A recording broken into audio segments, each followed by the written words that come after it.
वाङ्मय में कहा गया है, बहिया उड्ढमादाय नागकंखे कया इवि पुब्बकम् खयट्ठाये इमं देहम समुद्धरे। आदमी जीवन जीता है और आदमी ही नहीं, सृष्टि का हर प्राणी जीवन जीता है। जीवन जीना एक सामान्य बात है। एक पर्पज, लक्ष्य, उद्देश्य के साथ सम्यक तरीके से जीवन जीना विशेष बात हो जाती है। कलापूर्ण जीवन जीना अच्छा जीवन हो सकता है। प्राचीन साहित्य में कलाओं का नामोल्लेख मिलता है। 72 कलाओं का भी निर्देश मिलता है।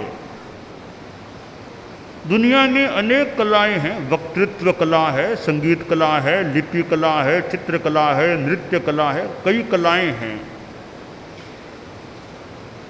एक श्लोक में कहा गया है, बावत्तरी कला कुशला पंडिय पुरिसा अपंडिया चेव शब्द कलान पवरम धम्म कलम जे न जानन्ति।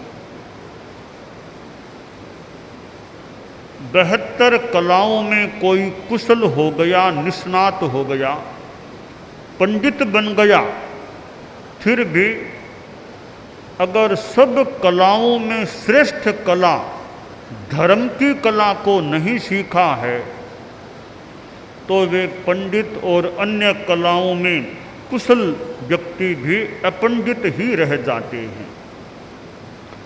सभी कलाएं हैं विकलाएं, पंडित सभी अपंडित हैं, नहीं जानते कैसे जीना, केवल महिमा मंडित है। तो आज जैन जीवन शैली का विषय रखा गया है, जैन सम्मेलन का प्रसंग। साध्वी वर्या ने जैन जीवन शैली के संदर्भ में बहुत संक्षेप में अच्छी बातें बताई हैं। जैन जीवन शैली कैसी हो, इस पर सुंदर प्रकाश डालने का प्रयास किया है। जीवन शैली किस प्रकार की होनी चाहिए? जीवन शैली से पहले लक्ष्य तय होना चाहिए कि मुझे जीवन क्यों जीना है। जीवन जीने के लिए भी कितना परिश्रम करना होता है। आप लोग गृहस्थ हैं, पैसे का अर्जन करो, कमाओ, व्यवस्थाएं करो, रसोई बनाना, बाजार जाना, कितनी चीज़ें लाना, कितना श्रम करना पड़ता है जीवन जीने के लिए। आखिर जीवन जीने से फायदा क्या है? यह महत्वपूर्ण प्रश्न है कि जीवन आदमी क्यों जिए। इसका समाधान हमें शास्त्र में, जैन आगम में, जैन वाङ्मय में मिलता है। वहाँ संक्षेप में बताया गया है, पुब्बकम् खयट्ठाये इमं देहम समुद्धरे। हमारे उपासक भी बैठे हैं कि जीवन का लक्ष्य क्या है। इस संक्षेप में बता दिया गया जीवन का लक्ष्य, पुब्बकम् खयट्ठाये इमं देहम समुद्धरे। इस देह को धारण करें, जीवन जिए। क्यों? पूर्व कर्म क्षयार्थम, पूर्व कर्मों का क्षय करने के लिए जीवन जिए, यानी मोक्ष प्राप्ति के लिए जीवन जिए। क्योंकि तिर्यंचों का जीवन है, स्थावर कायों का जीवन है, त्रस्त्रियंचों का भी है, नारकीय जीवों का भी है, देवों का भी जीवन है। परंतु गुणस्थानों की दृष्टि से देखें तो 14वां गुणस्थान मनुष्य में ही आ सकता है और किसी भी प्राणी में नहीं आ सकता। 14वां क्या सिद्धांत मान्यता परंपरागत विचार के अनुसार 6ठा गुणस्थान से लेकर 14वें तक के सारे गुणस्थान मनुष्य में ही प्राप्त हो सकते हैं। 5वां गुणस्थान मनुष्य में तो हो ही सकता है, इसके अलावा त्रियंचों में भी, संगीत त्रियंच पंचेंद्रिय भी कई श्रावक बन सकते हैं, पंचम गुणस्थानधारी बन सकते हैं, परंतु आसाधना न हो देवों में तो 5वां गुणस्थान भी नहीं आ सकता, नारकीय में तो बात ही नहीं, क्या करें। इसलिए मनुष्य एक ऐसा प्राणी है जो मोक्ष की उत्तम साधना कर सकता है। तो जीवन का लक्ष्य बने कि मैं पूर्व कर्म क्षय करूं, मोक्ष प्राप्ति की दिशा में इस जीवन में आगे बढ़ूं। जीवन की शैली का निर्धारण लक्ष्य के निर्धारण के बाद बढ़िया हो सकता है। लक्ष्य तय नहीं है तब तक तो क्या निर्धारण करें, कैसे जाना। वो युवक स्टेशन पर चला गया और स्टेशन मास्टर व्यवस्थापक से टिकट देने के लिए कहा कि मुझे टिकट दे दो। कि कहाँ की टिकट दें? कि मेरे ससुराल की टिकट दे दो। कि ससुराल कौन से गांव में है यह तो मुझे पता नहीं है, तो टिकट कहाँ की दी जाएगी। तो लक्ष्य भी तय नहीं है तो जाने का गंतव्य का मार्ग तय कैसे होगा। तो जीवन की शैली यानी एक मार्ग हो गया, वो तब तय हो सकता है जब जाना कहाँ है वो तय हो जाए तो जीवन शैली निर्धारित हो सकती है। तो हमारे जीवन का लक्ष्य मोक्ष प्राप्ति की दिशा में बढ़ना हो गया। अब जीवन की शैली तय करें कि किस प्रकार का जीवन जिए हम मोक्ष की दिशा में आगे बढ़ सके। जैन धर्म में मोक्ष पर वर्णन प्राप्त होता है, मोक्ष पर उल्लेख मिलता है जैन वाङ्मय में। तो मोक्ष के लिए साधन है ज्ञान दर्शन चारित्राणि मोक्ष मार्ग है। सम्यक दर्शन ज्ञान चारित्राणि मोक्ष मार्ग है। आचार्य उमा स्वाति का यह तत्वार्थ सूत्र का महत्वपूर्ण सूत्र है कि सम्यक दर्शन, सम्यक ज्ञान, सम्यक चारित्र यह मोक्ष का मार्ग है। तो हमारा लक्ष्य हो गया मोक्ष प्राप्ति, उसका मार्ग हो गया सम्यक दर्शन, सम्यक ज्ञान, सम्यक चारित्र। अब जो मार्ग है उसके अनुसार चलना वो जीवन शैली हो जाती है। तो जैन जीवन शैली का आधार है सम्यक दर्शन, ज्ञान, चारित्र। आगम की भाषा में कहूँ तो नाणम च दंसनम चैव चरित्रम च तवोतहा। ज्ञान दर्शन चारित्र तप एस मग्गोत्तिपन्नतो जिनेहिम वरदंसिहिम। यह मार्ग बताया गया है ज्ञान दर्शन चारित्र तप। चारित्र के अंतर्गत भी तप को ले सकते हैं, अलग से विवक्षा करें तो चौथा शब्द हो गया तप। तो अब जैन जीवन शैली हो वो ज्ञान दर्शन चारित्र तप पर आधारित हो, वो जैन जीवन शैली हो सकती है। जीवन शैली जैन की हो या अजैन की हो, लक्ष्य बढ़िया है तो जीवन शैली भी बढ़िया ही फिर होनी ही पड़ेगी, होनी ही चाहिए। तब उस लक्ष्य की दिशा में हमारी गति हो सकती है। अब सम्यक दर्शन, सम्यक ज्ञान, सम्यक चारित्र यह मोक्ष मार्ग है, साथ में तप की बात भी है। तो दर्शन, हमारा दर्शन सही हो, सम्यक दर्शन हो, शुद्ध देव, शुद्ध गुरु, शुद्ध धर्म पर हमारी श्रद्धा हो। अरहंतो मह देवो, अरहत मेरे देव हैं, शुद्ध साधु मेरे गुरु हैं। और यह जिन प्रज्ञप्त धर्म मेरा तत्व या धर्म है, तो देव गुरु धर्म के प्रति आस्था हो, यह जैन जीवन शैली का एक सूत्र है। सम्यक दर्शन, अरहत वितराग प्रभु के प्रति आस्था हो। और भी देवी देवताओं के प्रति लौकिक आस्था हो सकती है, संसार में चलती है, तो धर्म की दृष्टि से देव अरहत भगवान, जैसे भगवान महावीर अरहत हुए थे। शुद्ध साधु या आचार्य को मुख्यतया गुरु के रूप में लिया जा सकता है, और केवली वीतराग जिनेश्वर भगवान के द्वारा बताया गया तत्व मेरा सिद्धांत है, उसका आचरण करना मेरा धर्म है। तो श्रद्धा मजबूत हो कि वही सत्य है, तमेव सत्यम निसंकम जम जिनेहिम पवेयम।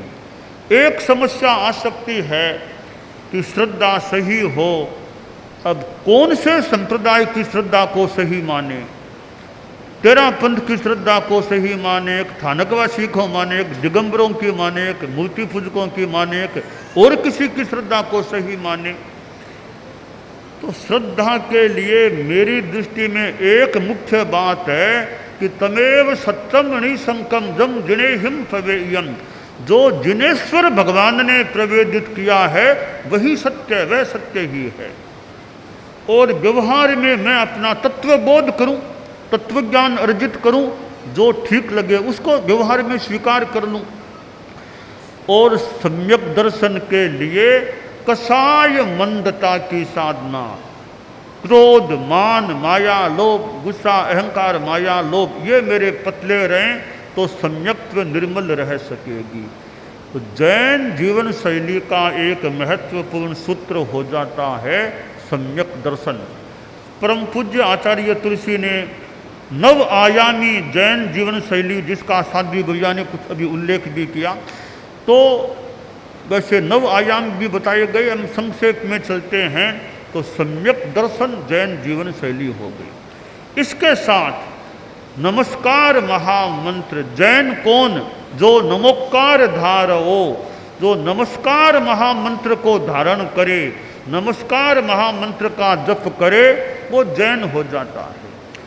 तो बच्चों में बड़ों में नवकार मंत्र का जप करने का ढाला, आदत, लक्ष्य, प्रयास, रूटीन क्रम में वो नवकार मंत्र का जप का क्रम रहना चाहिए। कम से कम 21 बार रोज यथासंभवतया नमस्कार महामंत्र का जप हो जाना चाहिए।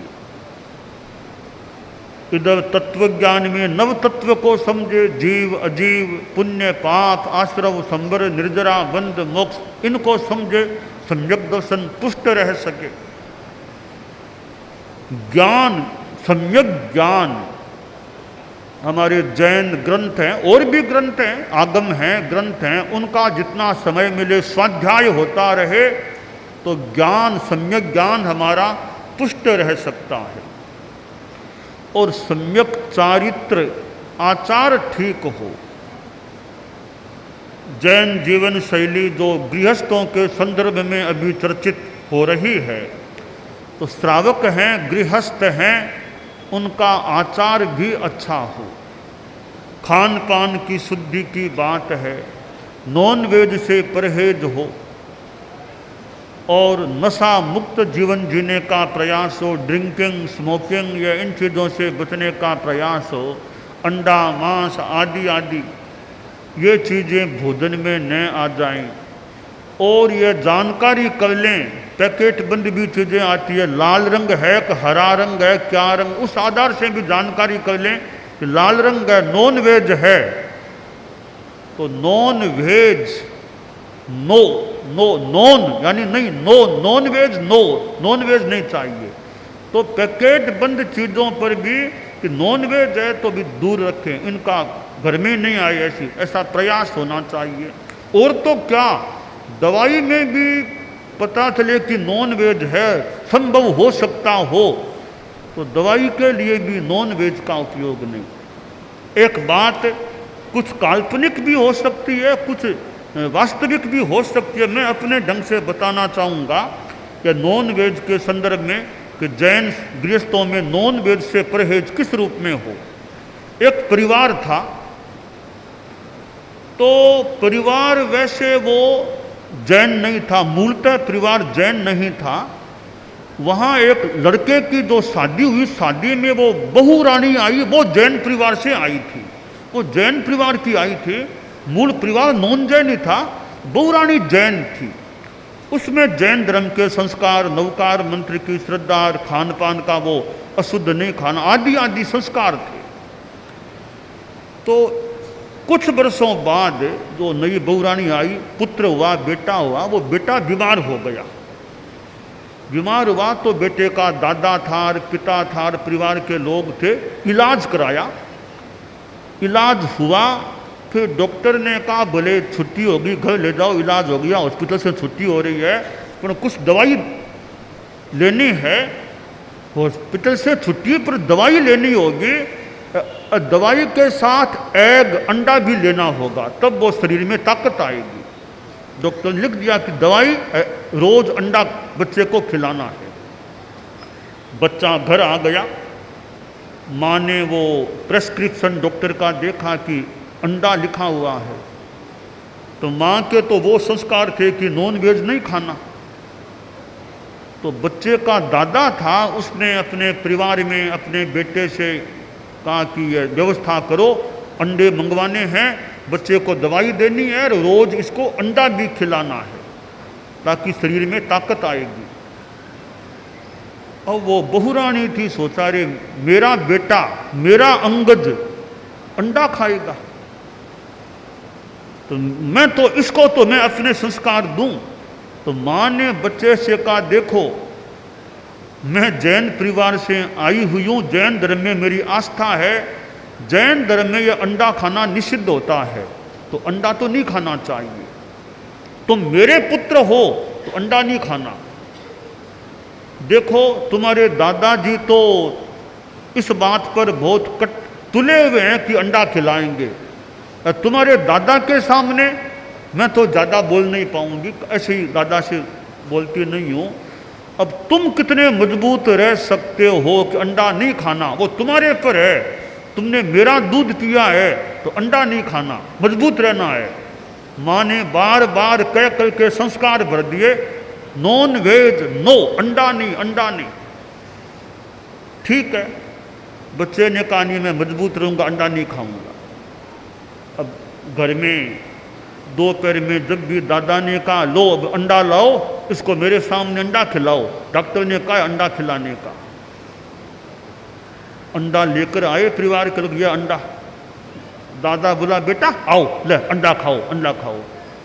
वो पोता था, वो बच्चा आया कि दादा अंडा तो नहीं खाऊंगा, तो नहीं नहीं डॉक्टर ने कहा है स्वास्थ्य अच्छा हो जाएगा, लो बेटा खाओ, मैं खिलाता हूँ, अंडा खाओ खाओ। तो दादा अंडा तो नहीं खाऊंगा मैं। वो तेजी से बोला दादा और कुछ आप दो कहो, या नॉन वेज में नहीं खाऊंगा, अंडा नहीं खाऊंगा।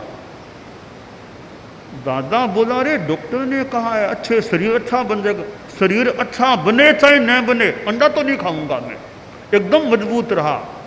आखिर दादा ने कहा ये अंडा तो नहीं खाना चाहता, हम आग्रह नहीं करेंगे, डॉक्टर से पूछो कि अंडा तो नहीं लेंगे, इसके विकल्प में और क्या दवा या चीज है जो दे सकते हैं। आखिर डॉक्टर ने कहा ठीक है, अंडा बच्चा नहीं खाता है तो और कोई दवाई बता देंगे वो दे दिया करो, तो अंडा नहीं लिया। तो ये संस्कार जैन जीवन शैली में हो कि भी दवाई में भी जहाँ तक संभव हो सके अंडा का उपयोग नहीं करेंगे, नॉन वेज नहीं चाहिए। तो ये जैन जीवन शैली में ये खान पान का संयम, शराब को मौका नहीं, शादी होती है, जैन परिवार में शादी हो रही है, शराब अगर परोसी जा रही है तो बढ़िया बात नहीं मानी जा रही है कि शराब क्यों परोसी जाए। तो अपने जैन जीवन शैली के अनुसार अंडा नहीं, शराब नहीं है, नशीले जो शराब जैसी चीज़ का शादी में भी बचने का। आप व्यक्तिगत रूप में शादी आदि में गए, वहाँ शराब है, वहाँ तो बहुत आसानी से आप नो ना कह सकते हैं कि हम शराब नहीं लेते हैं। आपकी व्यावसायिक कोई मीटिंग हो बिजनेस संदर्भ में, वहाँ भी कोई शराब रखी जाए, शराब नहीं। एक बार की बात है, एक प्रोग्राम हो रहा था, बात भले काल्पनिक हो या वास्तविक हो, तो प्रोग्राम में कई अतिथि लोग भी आए मुख्य वक्ता, मुख्य अतिथि आदि आदि बैठे थे मंच पर। उनमें एक दार्शनिक विद्वान आदमी भी था, वो भी, उसका भी मुख्य वक्तव्य होने वाला था। तो मंच पर वे लोग बैठे। अब वो आयोजक कमेटी के लोग आए, सबके सामने शराब की बोतल मंच पर वो टेबल के ऊपर रख दी। दार्शनिक ने देखा, अरे क्या रखा है? पानी है, एक शराब। तो शराब है ये तो मैं तो शराब से दूर रहने वाला हूं। वो दार्शनिक बीच में ही, प्रोग्राम के बीच में ही खड़ा हुआ, बोतल को हाथ में लेके जाने लगा। तो कार्यकर्ताओं ने सोचा कि प्रौढ़ आदमी है, कोई बाथरूम, कोई शरीर की अपेक्षा होगी, टॉयलेट कहीं जा रहे होंगे। तो वो दो युवक साथ गए कि सर टॉयलेट इधर है, इधर चलिए। अरे टॉयलेट नहीं चाहिए मुझे। पास में उधर मिट्टी पड़ी थी, बोतल खोली, शराब को मिट्टी में गिरा दिया, फिर आके बैठ गया। प्रोग्राम संपन्न होने के बाद वो कई आयोजक की कमेटी के लोग आए कि सर आपने यह क्या किया, इतनी बढ़िया शराब हमने रखी थी, आपने शराब को मिट्टी में गिरा दिया, एक तरह से अपमान कर दिया हमारा, आपने पिया नहीं शराब को मिट्टी में गिरा दिया।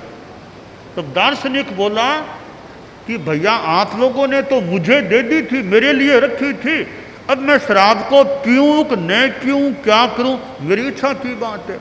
जहाँ तक मिट्टी में गिराने की, मिलाने की बात है, अगर मैं शराब को मिट्टी में नहीं मिलाता, शराब मेरे दिमाग को मिट्टी में मिला देती तो मुझे शराब नहीं चाहिए, मैं शराब से दूर रहने वाला व्यक्ति हूँ।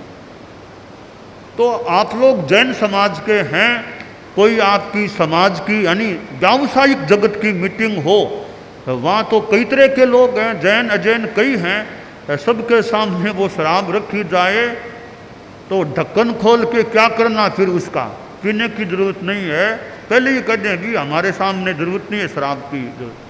तो यह थोड़ी मजबूती होनी चाहिए। वो चलेगा चलेगा चलेगा चलेगा चलेगा नहीं चलेगा, हमारे शराब ये नहीं चलेगा। तो यह जैन जीवन शैली का एक अंग कि खान पान की हमारी निर्मलता रहनी चाहिए। और जैसे जैन संस्कार की बात है भी, हमारे शादी आदि में धर्म का प्रभाव हो, वहाँ भी धर्म का प्रभाव कैसे, सादगी धर्म का प्रभाव रह सके। वहाँ भी लोगस नवकार मंत्र, बच्चे का जन्मदिन है कि केक काटना, क्या करना, केक में कहीं नॉन वेज तो नहीं है ना, केक लेकर आ गए, केक के अंदर क्या है, केक घर की बनाई हुई शुद्ध है का बाजार की वो नॉन वेज वाली केक है, यह भी ध्यान देने की बात। तो यूँ कई बातें हैं। और जैन धर्म में तत्वज्ञान बहुत हमारे आगम में, जितना टाइम मिले आगमों को, ग्रंथों को पढ़ने का प्रयास भी हो सकता है। और ये आत्महत्या, भ्रूण हत्या आदि आदि चीज़ों से बचने का प्रयास हो।